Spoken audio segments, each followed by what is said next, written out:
What did the hurt leave behind? If you sat with me Sunday, you already know where this conversation started. I asked you that question. Not what happened, not who did it, not whether it was fair. I asked, what did the hurt leave behind? Maybe it left fear, maybe anger, maybe trust issues.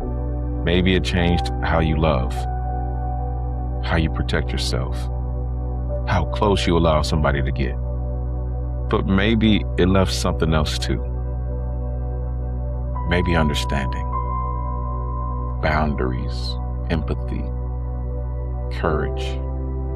Maybe it gave you a voice you didn't have before. Maybe it taught you how to recognize something in somebody else because you lived there yourself. And that's where today's question comes from. What if the thing that hurt you isn't finished with you? Now, I know how that sounds, so hear me before you decide where I'm going with this. I'm not saying it's coming back. I'm not saying you haven't healed. I'm definitely not saying what happened to you was supposed to happen. I'm asking a different question. What if you haven't discovered everything you're going to do with what you survived yet? That's deep, isn't it? Welcome back to Legacy Lines Podcast. I'm your host, Jay. And today, we're talking about what happens when pain stops being only something that happened to you and becomes something you understand, something you can use, something you can grow around.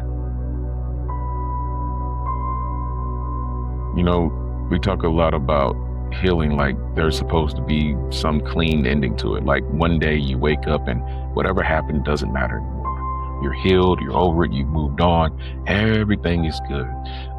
I don't know if life really works like that though, because there are things I've moved forward from that I still carry. Not always in a bad way, they're just part of me. There are things I understand today because of places I've been. There are conversations I know how to have now because at one point I desperately needed somebody to have that conversation with me too. There are certain looks I recognize in people, certain silences, certain ways somebody says, I'm good. No, I'm all right, I'm good. And I know they're probably not good. And not because I read it somewhere, but because I've been the person saying that same thing too. Sometimes you don't realize what a hard season taught you until years later, when you find yourself sitting across from somebody who looks the way you once felt. I had moments like that. Moments where somebody is telling me what they're going through, and before they even finish the sentence, something in me recognizes it. Not every detail, not their exact story, but the feeling. That feeling of trying to keep moving while part of you is wondering how much more you can carry. That feeling of being surrounded by people and still feeling alone. That feeling of needing somebody to just stay long enough to hear what you were really trying to say. And I remember thinking, I know that look. Again, not because somebody trained me to recognize it, but because I've worn it. And in moments like that, the things I went through stop being just memories. They become understanding. And maybe that's the part of healing we don't talk about enough. Healing isn't always forgetting. Sometimes healing is remembering every detail without bleeding.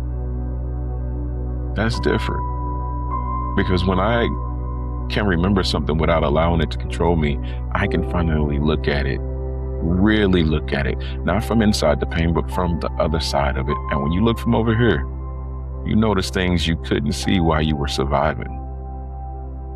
You notice what you learned. You notice what you stopped accepting. You notice who showed up. You notice who didn't. You notice what became important. And sometimes you notice the person who walked out of that experience isn't the same person who walked into it. That's where purpose can begin. And I need to be careful with that word too, because people throw purpose around too easily.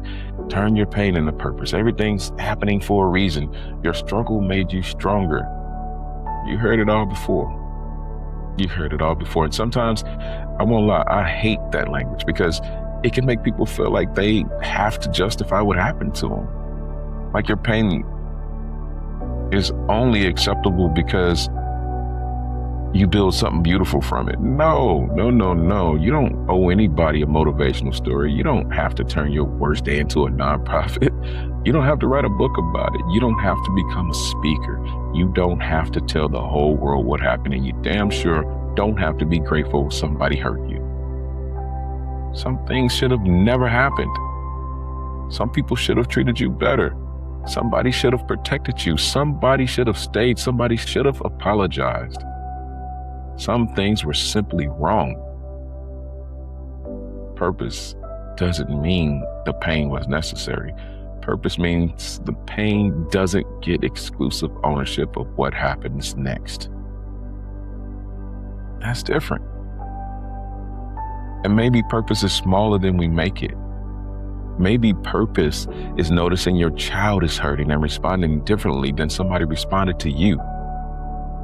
Maybe it's apologizing. Maybe it's setting a boundary. Maybe it's ending something that has been happening in your family for generations. Maybe it's checking on that quiet person.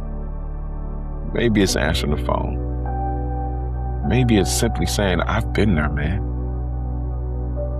You never know what you can say to a person to walk them back from a ledge. Sometimes that's enough. Just, I've been there. Because maybe somebody doesn't need your whole story. Maybe they just need evidence that there is life on the other side of theirs. And here's something else I hadn't thought about for a long time. Maybe somebody is going to receive the healed version of something that almost destroyed you. Your child may receive patience because you know what it felt like to live around anger. Someone you love may receive honesty because you know what betrayal feels like. A friend may receive compassion because you remember what it felt like when nobody noticed you were struggling. Somebody may feel safe around you because you remember exactly what it felt like not to. Think about that. They may never carry the wound, but they may receive the wisdom that came out of it from you.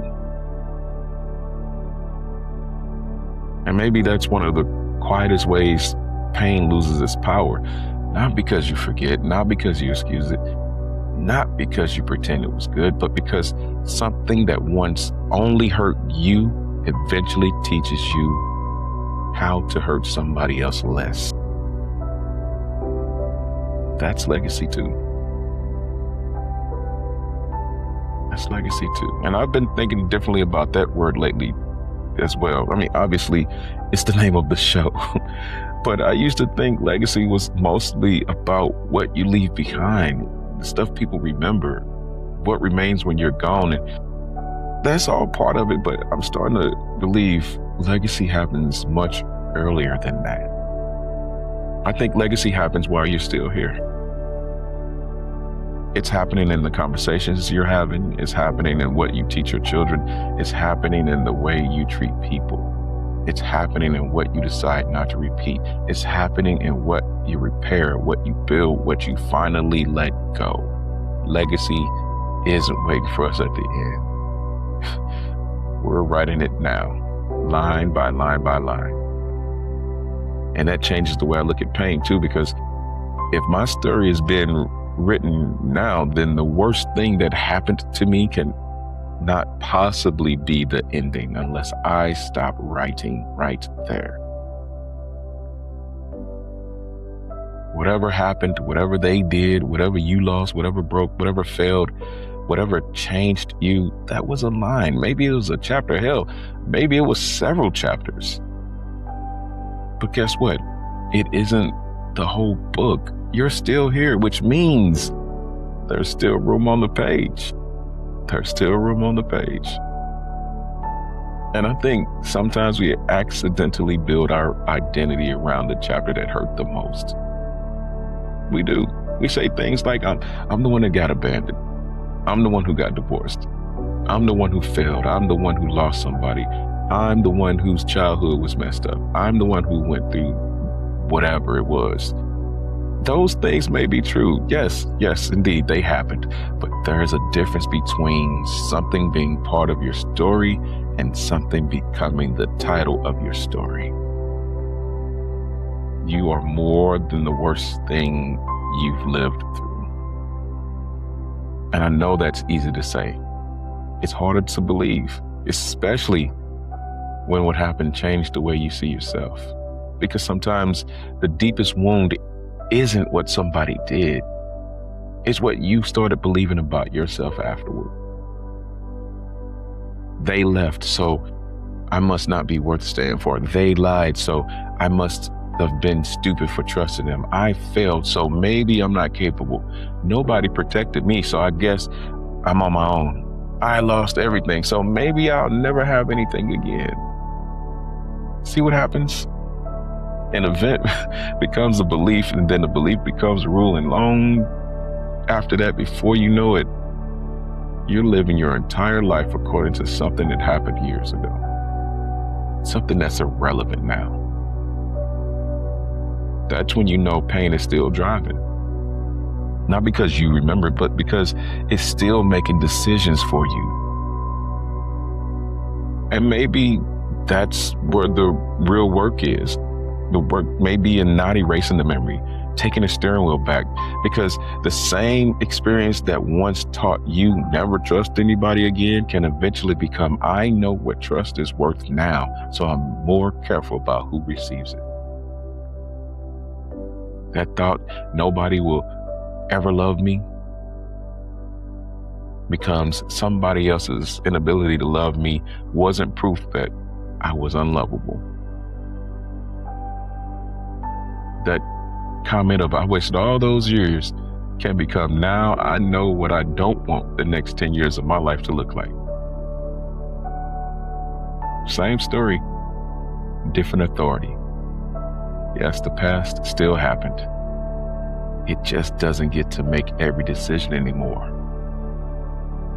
And that, to me, is growth. Not pretending the roots aren't there. The roots matter. They explain some things. They tell us where we came from. They tell us what fed us, and sometimes what poisoned the soil. But you don't plant something just to stare at the roots, do you? Eventually, you look up. And that's where I am, looking up. Not because I'm done with the past, not because I've figured everything out, but because there has to be more to the story than explaining why I became who I am. At some point, I have to decide who I'm becoming. And that's very important. And maybe you do too. Maybe you've spent years understanding what happened. Maybe you've named it, processed it, forgiven somebody. Maybe you haven't forgiven them. Maybe you're still working through it. That's all okay. That's human. But even while you're working through it, there's still a future version of you being built. And that version of you gets a say. That's the part I don't want you to miss. You get a say. You didn't choose everything that happened. You didn't choose every goodbye. You didn't choose every loss. You didn't choose every person who hurt you. You didn't choose every circumstance you had to survive. But you have choices now. Not unlimited choices, because life isn't that simple, but choices. You can choose what gets repeated. You can choose what gets access to you. You can choose what you teach. You can choose whether you ask for help. You can choose whether you try again. You can choose whether you apologize. You can choose whether you become the thing that hurt you or whether you become something different. To me, that's power. Now, not the power to rewrite what happened, but the power to decide what happens next, because you're still here. And this is where Sunday's question changes. Because Sunday I asked you what the hurt left behind, but today I'm going to ask you something else. What are you going to do with it?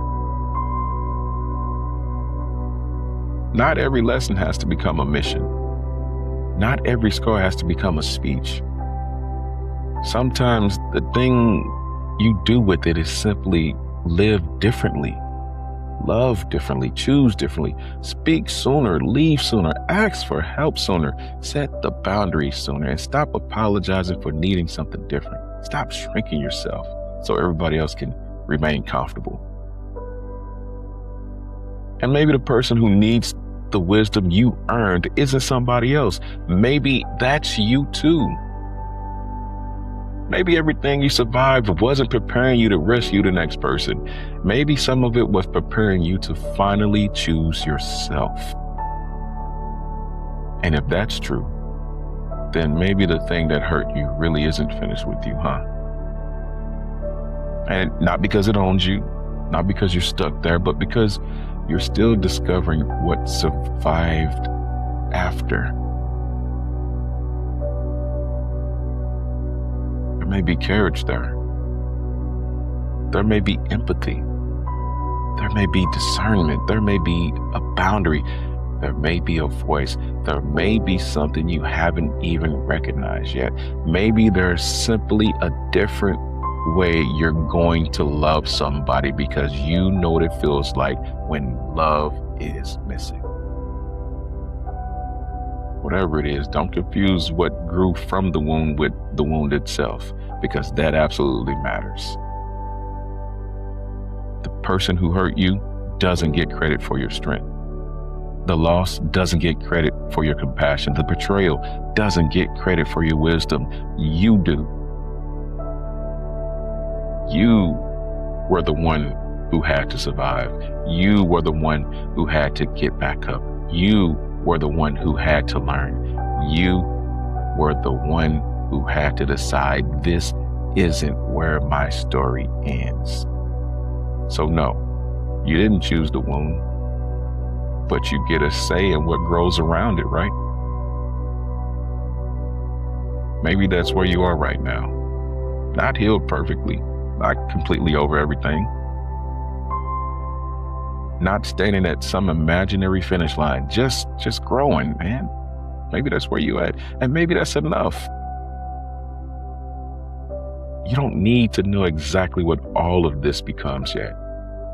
You don't need some giant purpose attached to every painful thing you've ever experienced.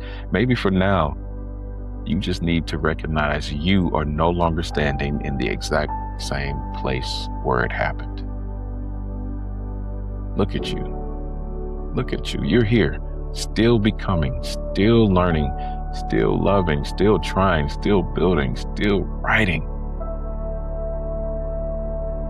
So the next time you look back at that thing that hurt you, don't only ask, why did this happen? I want you to ask something completely different. It might be a little hard. Few things, in fact. What did I learn? What did I refuse to become? What did I discover about myself? What am I doing differently now? And maybe the biggest one, what can grow here now? Because what happened to you is part of your story for sure. But it doesn't own the rest of it.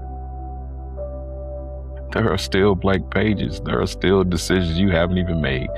People you haven't met, things you haven't built, versions of yourself you haven't become, lines you haven't written. And maybe that's why the thing that hurt you isn't finished with you. Because you're not finished yet.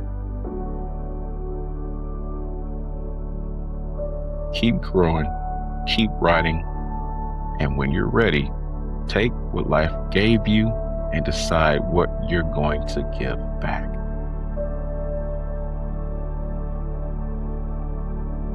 And before you go, if somebody came to mind while you were listening to this, send this episode to them.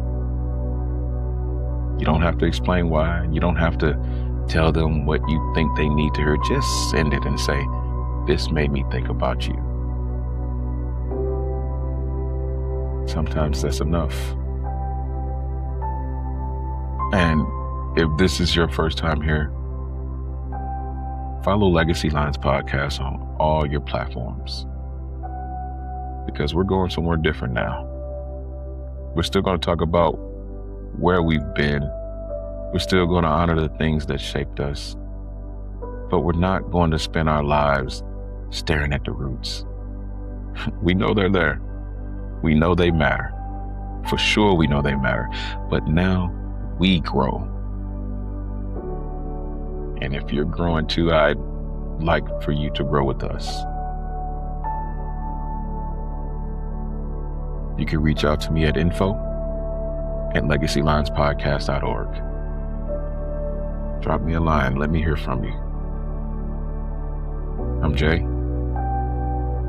and this is Legacy Lines Podcast. Please take care of yourself. Please take care of each other, because every life becomes someone else's legacy. Catch you on the next one.